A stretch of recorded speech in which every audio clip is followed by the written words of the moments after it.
nós. Esse é o convento das Carmelitas Descalça. 1588, por que descalça? Ela andava descalça e pregava para o povo fazer missões. Não é a Igreja do Carmo? Não, é do Carmo, essa aí. Essa que é a Essa Igreja é do do Carmo Carmo? que nós vamos depois. Vamos.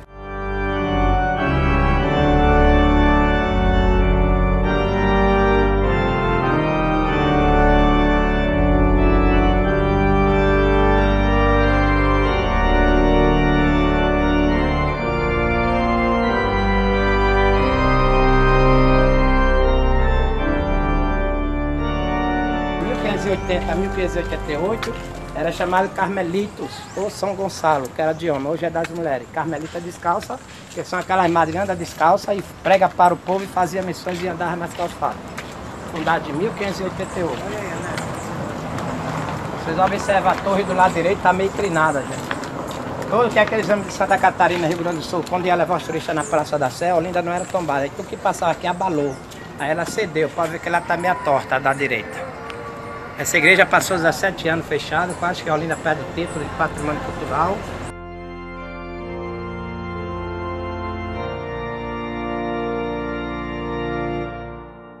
Foi daqui, desse mirante, que chegou o português de nome Duarte Coelho Pereira, em 12 de março de 1537. Ele foi o primeiro donatário da capitania hereditária de Pernambuco, com sua esposa Dona Teresa Cristina de Albuquerque, conhecida mais como Dona Brite de Albuquerque. Ele exclamou e disse: ó linda, daqui desse ponto? Desse ponto aqui, ó linda situação para construir uma vila. E aí ficou o nome da cidade. Mas na realidade, Olinda, os primeiros habitantes eram os índios. Olinda era chamado antes Marim dos Caetés. Caetés são os índios. Era o nome da cidade e Caetés era o nome da tribo de índio. A Ordem dos Carmelitas se instalou em Olinda em 1580, aqui na ermida de Santo Antônio e São Gonçalo. A igreja chegou a possuir o maior sino da cidade, mas em 1630 o sino foi retirado do lugar, arrancado do lugar, para ser transformado em armamento. Quem fez isso? Foram os holandeses. A Ordem dos Carmelitas se instalou em Olinda em 1580, aqui na ermida de Santo Antônio e São Gonçalo. A igreja chegou a possuir o maior sino da cidade, mas em 1630 o sino foi retirado do lugar, arrancado do lugar, para ser transformado em armamento. Quem fez isso?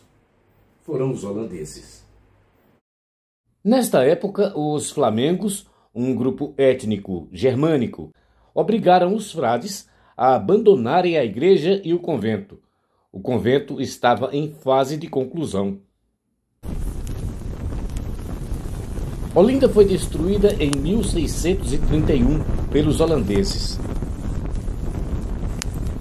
A igreja e o convento sofreram danos muito sérios.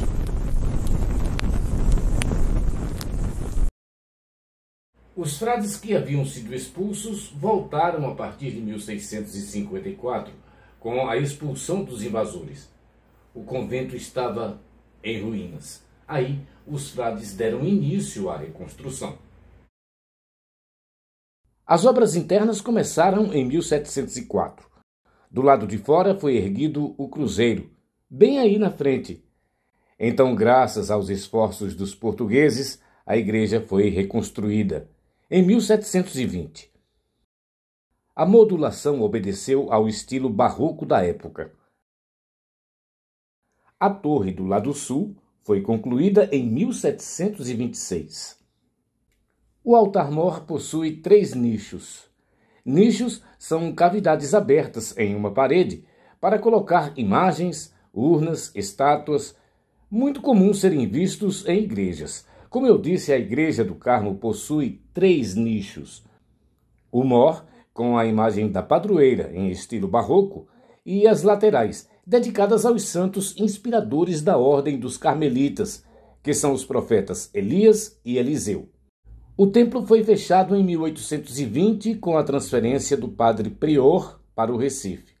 Essa transferência provocou o abandono do convento. Outro grande golpe que a igreja sofreu foi por volta do século XIX, quando as fachadas leste e norte do convento ruíram, abrindo então espaço para a ação de saqueadores e vândalos. Outro grande golpe que a igreja sofreu foi por volta do século XIX, quando as fachadas leste e norte do convento ruíram, abrindo então espaço para a ação de saqueadores e vândalos.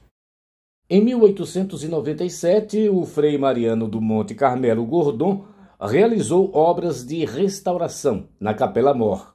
Aí foram construídas pilastras e abóbadas. Bem mais tarde, entre os anos de 1966 e 1968, foram realizados restauros pelo IPHAN, que devolveu à igreja o traçado primitivo, com influência maneirista da escola de Vignola, uma comuna italiana localizada perto de uma estrada etrusca que ligava Bolonha a Parma, na Itália. Vignola vem da palavra latina vineola, que significa pequena vinha.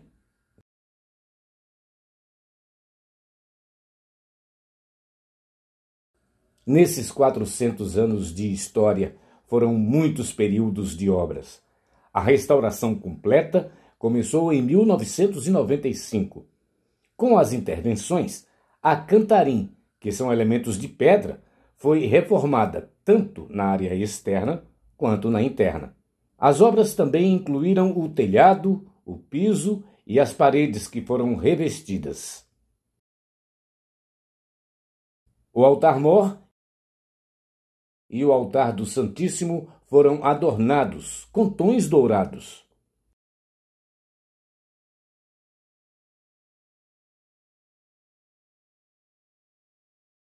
Os entalhes em madeira ficaram livres dos cupins e ganharam de volta o brilho do ouro. Na área externa, uma escada rodeia o cruzeiro e permite o acesso à colina.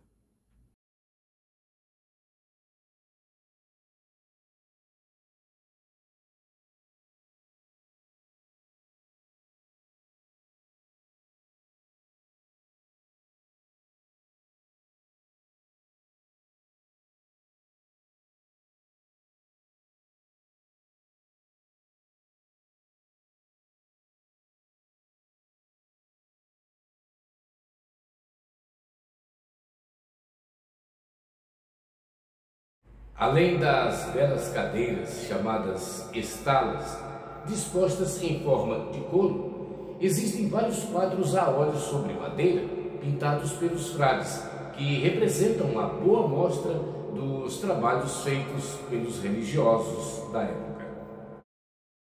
Além das belas cadeiras chamadas estalas, dispostas em forma de couro, existem vários quadros a óleo sobre madeira pintados pelos frades, que representam uma boa mostra dos trabalhos feitos pelos religiosos da época.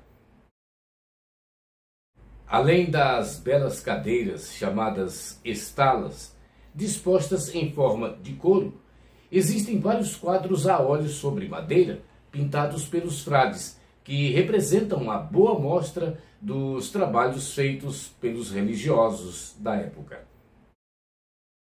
Além das belas cadeiras chamadas estalas, dispostas em forma de couro, existem vários quadros a óleo sobre madeira pintados pelos frades, que representam uma boa mostra dos trabalhos feitos pelos religiosos da época.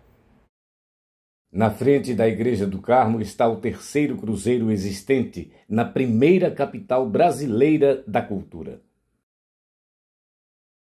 O monumento passou por uma restauração completa e foi reaberto no dia 4 de agosto de 2012. O monumento passou por uma restauração completa e foi reaberto no dia 4 de agosto de 2012. O monumento passou por uma restauração completa e foi reaberto no dia 4 de agosto de 2012. O monumento passou por uma restauração completa e foi reaberto no dia 4 de agosto de 2012. O monumento passou por uma restauração completa e foi reaberto no dia 4 de agosto de 2012. O monumento passou por uma restauração completa e foi reaberto no dia 4 de agosto de 2012. O monumento passou por uma restauração completa e foi reaberto no dia 4 de agosto de 2012. Atualmente, os frades carmelitas moram e celebram missas na igreja, que é suntuosa. Também ficam por aqui os leigos carmelitas da Ordem Terceira e da Fraternidade do Escapulário. Nós que levamos o escapulário, meus irmãos e irmãs, levamos o escapulário não só como um sinal da proteção da Virgem Maria, porque é sinal da proteção da Virgem Maria, nasceu como sinal, mas é também para recordarmos que devemos viver as virtudes da Virgem Maria. Viver o amor, a fé, a esperança no Senhor. Então, meus irmãos e irmãs, nós que usamos este escapulário, levemos também no nosso coração a Virgem Maria e o amor. O amor a Deus e aos irmãos. O amor à Igreja. Agradeçamos hoje a Nossa Senhora pela sua poderosa proteção. Protegeu o Carmelo e protege a sua vida. Peço à Nossa Mãe do Céu que abençoe a cada um. Que vocês recebam a bênção de Nossa Senhora do Carmo para você, para a sua família, para todos aqueles que estão necessitando da sua proteção e bênção. Em nome do Pai, do Filho e do Espírito Santo. Amém.